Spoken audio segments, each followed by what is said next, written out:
గురిలేని నన్ను గుర్తించినావే, ఎనలేని ప్రేమను వెలలేని నాకు విలువించినావే.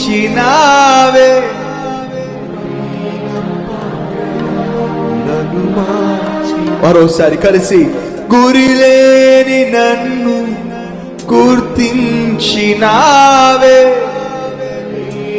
ప్రేమను చూపించినావే, వెలలేని నాకు విలువించినావే. విలువైన పాత్రగా నన్ను మార్చావే.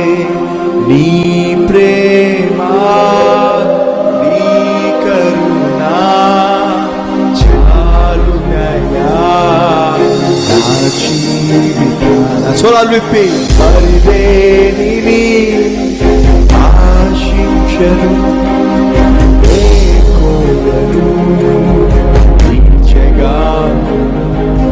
చేయి జారిన నాకై చేయి చాచినావే, చెదరిన నా బ్రతుకును చెర నుండి నన్ను విడిపించినావే. ఎరగని నీ ప్రేమకు సాక్షిగా ఆరాధన, ఆరాధన, ఆరాధన, ఆరాధన. కొంచెం గట్టిగా, ఆరాధన, ఆరాధన, ఆరాధన. హల్లెలూయా, హల్లెలూయా, హల్లెలూయా, హల్లెలూయా, హల్లెలూయా. ఆరాధన, ఆరాధన, ఆరాధన, ఆరాధన. నీ ప్రేమ, నీ కరుణ నా జీవితాన మరిదేనిని ఆశించను. ఏకో ఈ జగాన.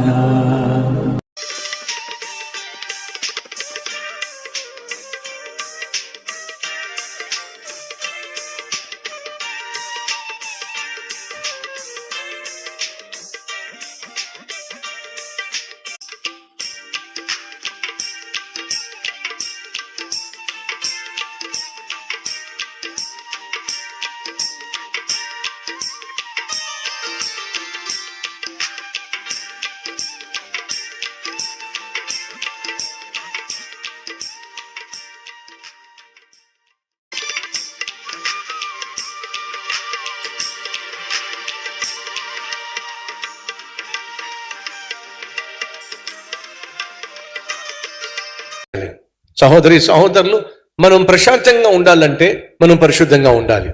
పరిశుద్ధత ప్రశాంతతనిస్తుంది.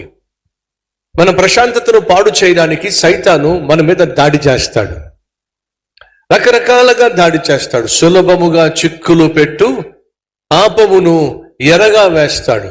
మనం ఒకవేళ సులభముగా సైతాను చిక్కులు పెట్టేటటువంటి పాపాన్ని ఎరగా వేసినప్పుడు ఆ ఎరకు ఒకవేళ మనం ఆకర్షితులం అయితే దొరికిపోతాం. ఎంత పెద్ద చేపరైనా పట్టాలంటే ఏమేయాలి చెప్పండి? ఎరవేయాలి. ఒక చిన్న గేలానికి ఒక చిన్న పురుగుని ఎలగా వేస్తే ఇంత చేప పడుతుంది. ఆ చేపే కనుక బ్రతకాలి అని అనుకుంటే నోరు మూసుకుంటే సరిపోతుంది, చేప బతికిపోతుంది. సహోదరులు, మన ఈ లోకంలో బ్రతకాలి అని అంటే ఎప్పుడు నోరు తెరవాలో తెలియాలి, ఎప్పుడు నోరు మూసుకోవాలో తెలియాలి. నోరు తెరవకూడని సమయంలో తెరిచావు అని అంటే నీ జీవితం బలైపోతుంది.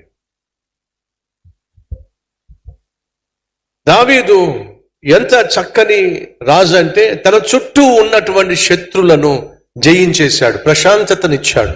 అలాగే సైతాను నీ జీవితంలో ఏ కోణంలో వచ్చి నీ మీద దాడి చేస్తాడో ఎక్కడ నువ్వు వీక్గా ఉన్నావో దయచేసి పరిశీలించు. వినండి, రాజ్యం ఉందనుకోండి, ఈ రాజ్యంలో జ్వరబడ్డానికి ఎక్కడైతే అనుకూలమైనటువంటి బలహీనమైనటువంటి ఏరియా ఉందో అక్కడి నుంచే రాజ్యంలోకి అడుగు పెడతాడు.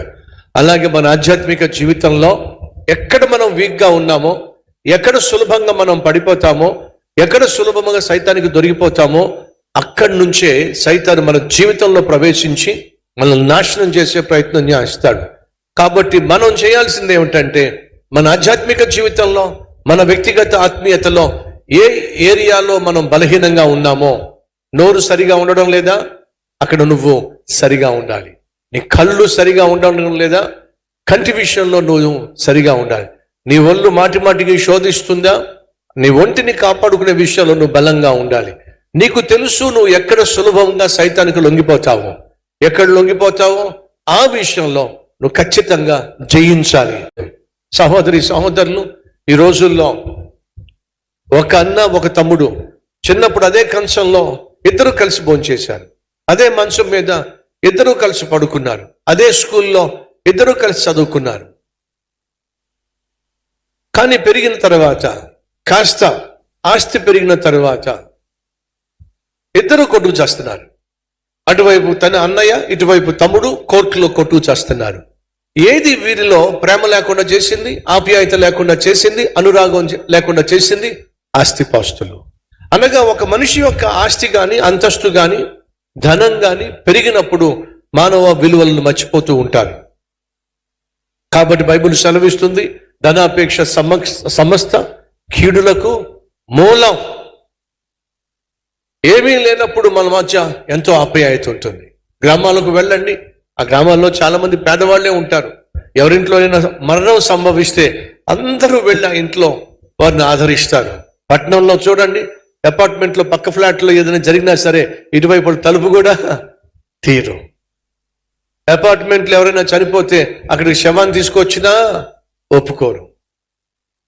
ఇది మన పరిస్థితి. కానీ పల్లెటూరు అలా కాదే. ఎందుకని?